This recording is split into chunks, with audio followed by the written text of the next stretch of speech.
Hello students, कैसे हैं आप सब। उम्मीद है आप सब अच्छे होंगे। आईसीटी वर्चुअल क्लासरूम में आप सबका स्वागत है। आज बच्चों कुछ क्वेश्चंस हम प्रैक्टिस करने वाले हैं आपके मैथ से। तो चलिए सीधे हम रैंडम प्रैक्टिस क्वेश्चंस यहाँ पे बोर्ड पे लिखते जाएंगे, जो कि आपको साथ साथ सॉल्व करने हैं। चलते हैं स्मार्ट बोर्ड पे।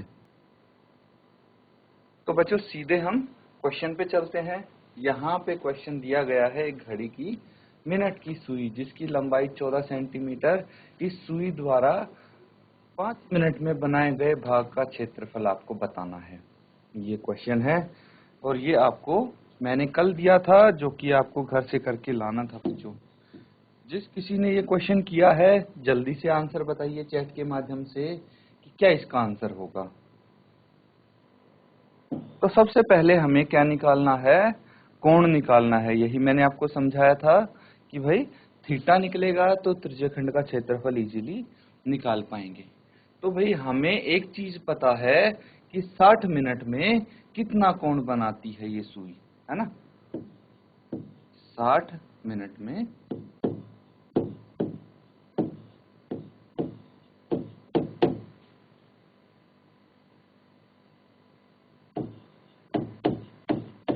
कोण कितना बना, एक पूरा चक्कर लगता है जो कि 360 डिग्री बनता है। अब 60 मिनट का पता है तो क्या हम 1 मिनट में निकाल सकते हैं कितना कोण बनेगा? बिल्कुल निकाल सकते हैं। 360 डिवाइडेड बाय 60। चलिए ये तो हमें पता लग गया कि 1 मिनट में इतना कोण बनेगा। हमें तो 5 मिनट का चाहिए है, तो 5 मिनट में कितना कोण बनेगा? 360 बाय 60 गुना 5। कैंसिल आउट करेंगे तो कितना आ जाएगा? 6 आ जाएगा और 6 5 30 डिग्री। भाई थीटा आ गया हमारे पास। 5 मिनट में कोण बनेगा 30 डिग्री। ये है थीटा। इसको नोट डाउन कर लीजिए।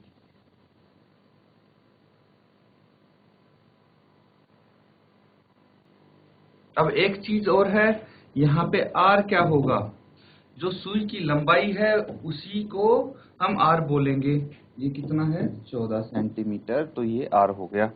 अब त्रिज्याखंड का क्षेत्रफल निकाल देंगे डायरेक्टली।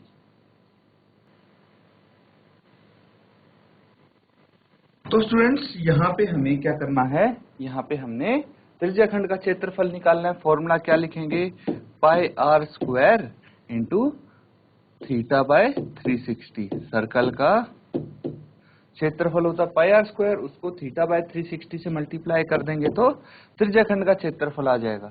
अब वैल्यूज लिखेंगे। पाई की वैल्यू कुछ नहीं दी तो 22/7 इंटू आर कितना है? 14, तो इसका स्क्वायर।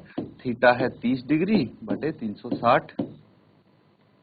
इनको कैंसिल आउट करेंगे हम।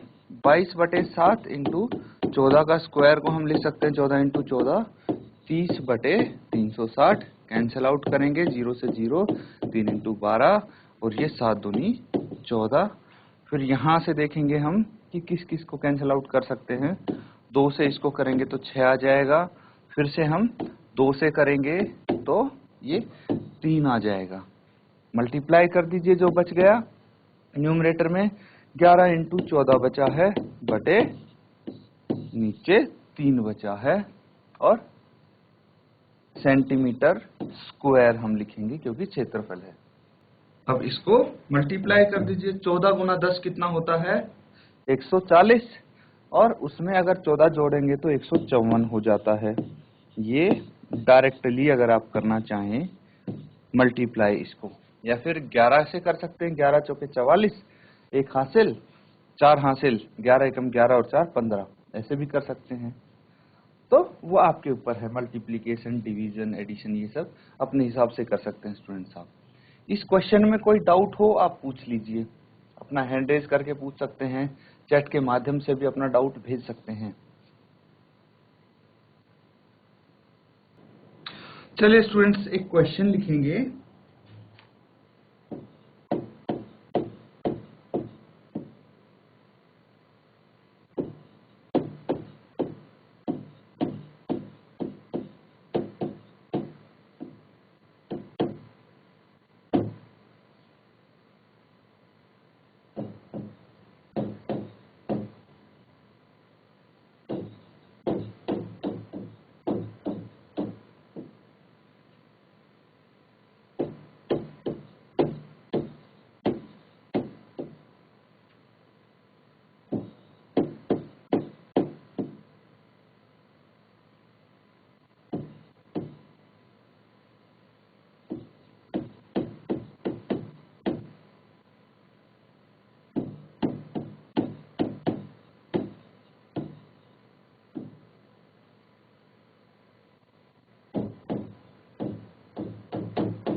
तो क्वेश्चन है ऐसी दो संख्याएं ज्ञात कीजिए जिनका योग 27 और गुणनफल 182 हो।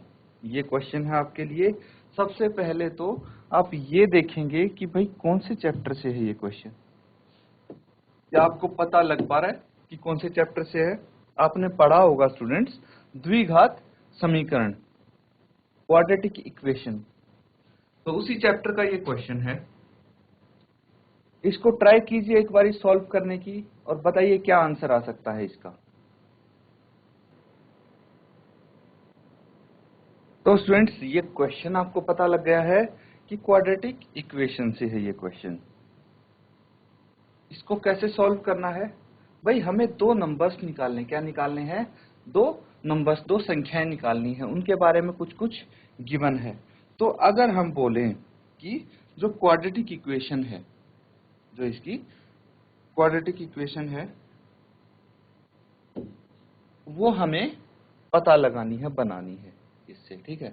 तो चलिए सबसे पहले हम क्या करेंगे, जो इसकी पहली संख्या है उसको मान लेते हैं x।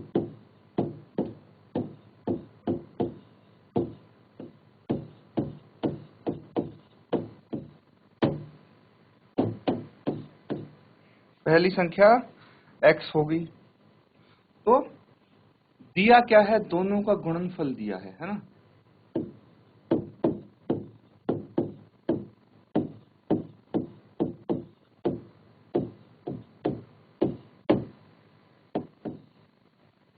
दोनों संख्याओं का गुणनफल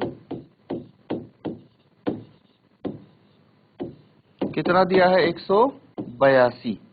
अब दोनों संख्याओं का गुणनफल में क्या लिख सकता हूं कि पहली संख्या गुणा दूसरी संख्या लिख सकता हूं।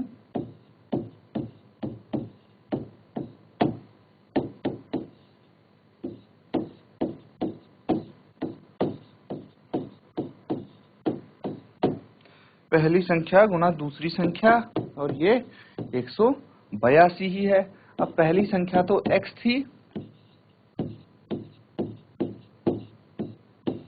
यहां से दूसरी संख्या का हमें पता लग सकता है 182 बटे x, यहां पे कर सकते हैं हम, ठीक है। 182 है, नेक्स्ट स्टेप में करेंगे इसको। 182 है तो दूसरी संख्या कितनी हो जाएगी?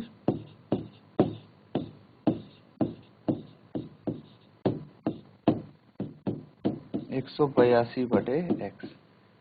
तो पहली संख्या x है, दूसरी संख्या 182 बटे x है। यहां तक नोट डाउन कर लीजिए, फिर आगे करते हैं।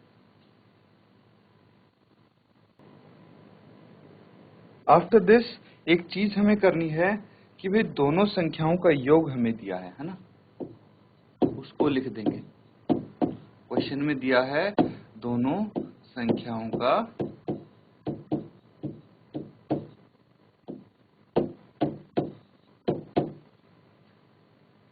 योग। ये कितना है? ये दिया है 27 दिया है।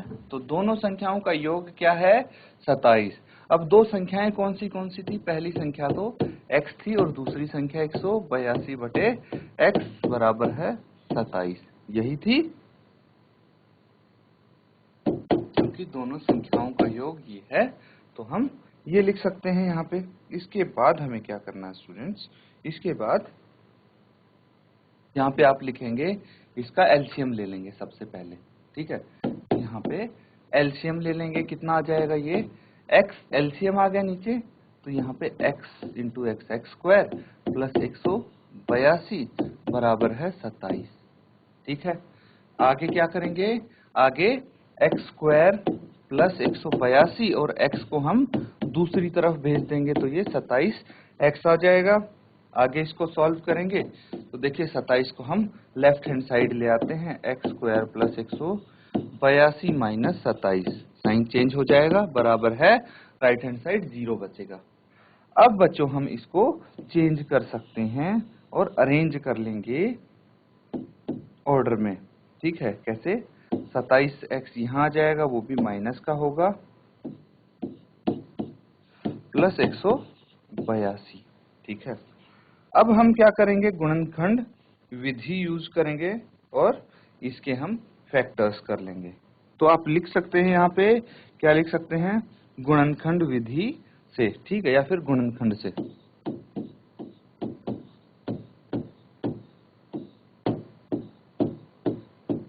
गुणनखंड से क्या कर सकते हैं आप,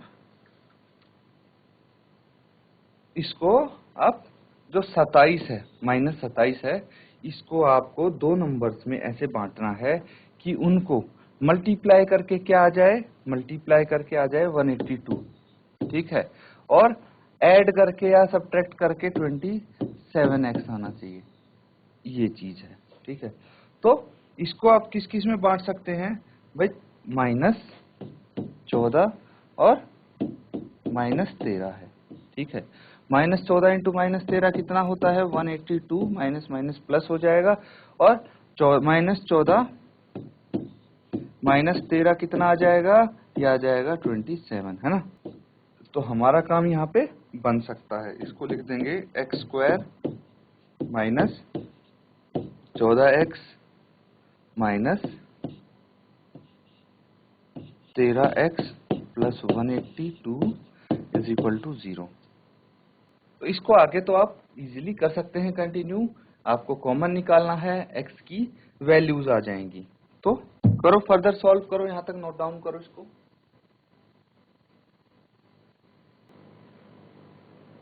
तो स्टूडेंट्स, इसके बाद हमने कॉमन लेना है ना, हम कॉमन ले लेंगे।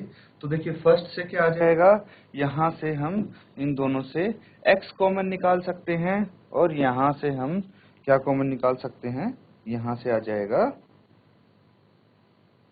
13 कॉमन आ जाएगा, -13, एक जगह से x और एक जगह से -13 कॉमन आ जाएगा। तो देखिए यहां से अगर x कॉमन आ गया तो क्या बच गया, x -14, है ना। अब अगर यहां से -30 कॉमन निकाल लिया तो क्या बच गया, x यहाँ पे बच गया, और देखिए ये प्लस है, ठीक है, हमने यहाँ से माइनस कॉमन निकाल लिया तो अंदर क्या आ जाएगा, प्लस की जगह माइनस आ जाएगा। और देखिए 13 इंटू 14 182 होता है, तो 13 कॉमन निकाले तो 14 बच गए यहाँ पे। इस तरह से हम यहाँ पे लिख सकते हैं, x कॉमन आ गया तो x -14, -13 कॉमन आ गया तो x -14 इज इक्वल टू 0। अब यहां से भी x -14 हम कॉमन ले सकते हैं, और क्या बच जाएगा, x -13 बच जाएगा इज इक्वल टू 0। अब आपको पता है कि हम इन दोनों को अलग अलग 0 के बराबर रख सकते हैं, तभी वैल्यू आएगी। x -14 इज इक्वल टू 0 है, तो x इज इक्वल टू 14 आ गया, ठीक है। x -13 इज इक्वल टू 0 है, तो x इज इक्वल टू 13 आ गया। अब यहाँ पे आप बोल सकते हैं कि अगर, ठीक है, पहली संख्या 14 है, ठीक है, यदि पहली संख्या 14 है, तब दूसरी संख्या क्या होगी, दूसरी संख्या 13 होगी, ठीक है।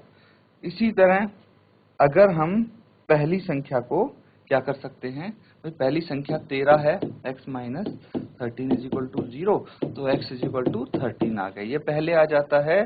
तो और दूसरा x -14 इज इक्वल टू 0 और x इज इक्वल टू 14। तो आप बोलेंगे यदि पहली संख्या 13 है, तब दूसरी संख्या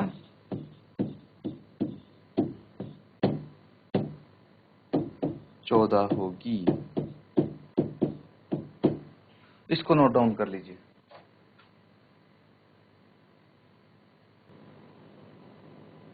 कर लिया आपने नोट डाउन। नेक्स्ट क्वेश्चन करते हैं, क्वेश्चन 4 होगा। तो यहाँ पे आपको दिया गया है एपी।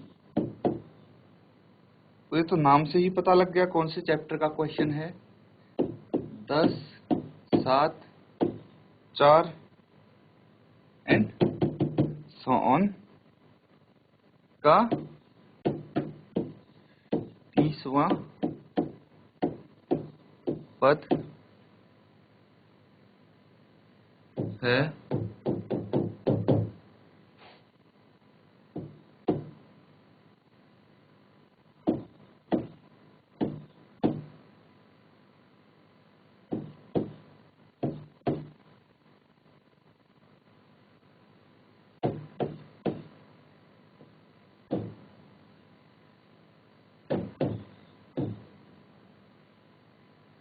ठीक है।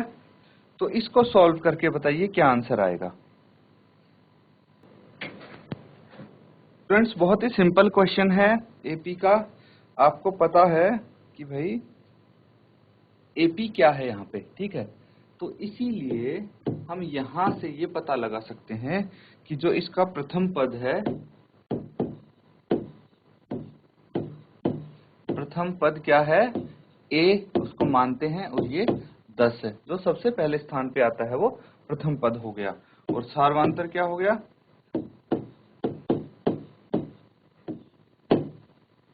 डी से इसको डिनोट करते हैं, क्या हो जाता है ये A2 माइनस A1 या फिर A3 माइनस A2 इसको लिख देते हैं। ये कितना है, ये है A2 है 7, A1 है 10, तो 7 माइनस 10 कितना आ गया, -3। तो D आपके पास -3 आ गया।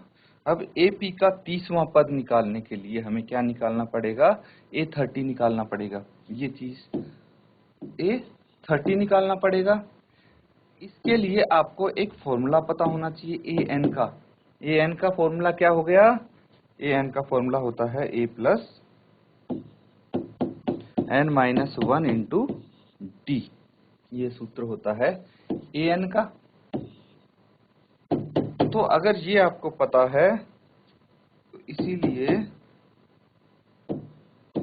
AP का 30वां पद, AP का 30वां पद आप क्या लिख सकते हैं, AP का 30वां पद यहाँ पे लिख सकते हैं आप A30,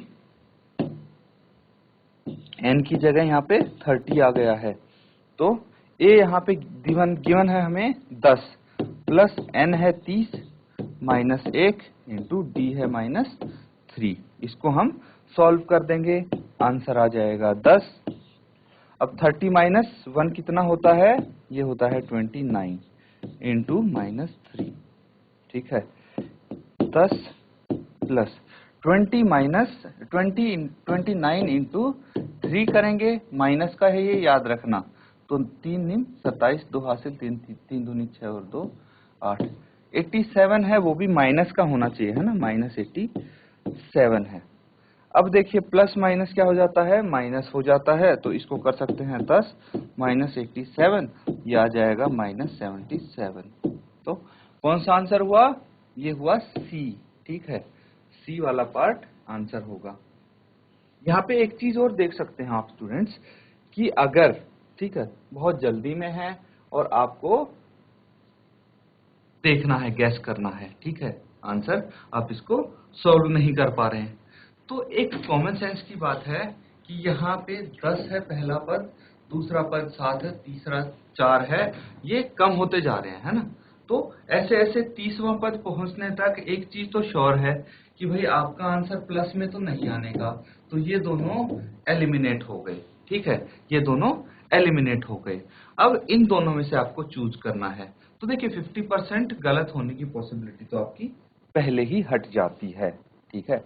तो इस तरह से आप अगर क्वेश्चंस को, ऑप्शंस को एलिमिनेट करके भी करते हैं तो भी काफी हद तक आपके ठीक होने के चांसेस होते हैं। इसको नोट डाउन कर लीजिए आप। तो स्टूडेंट्स हमने कुछ क्वेश्चंस प्रैक्टिस किए हैं, उम्मीद है आप सबको ये क्वेश्चंस आ रहे होंगे क्योंकि आप सब प्रैक्टिस कर चुके हैं इन क्वेश्चंस की। ये एक्सरसाइज, ये चैप्टर्स आप कवर कर चुके हैं। अब आपका रिवीजन का टाइम है, इसीलिए आप ध्यानपूर्वक इन क्वेश्चंस को करें, कहीं पे कोई डाउट आता है किसी चैप्टर में, आप पूछ सकते हैं। तो अगली क्लास में कोई अगर डाउट लेके आता है, बहुत अच्छी बात है, यहाँ पे आप पूछ सकते हैं अपना डाउट। इसी के साथ आज का सेशन खत्म करते हैं। Thank you and have a nice day.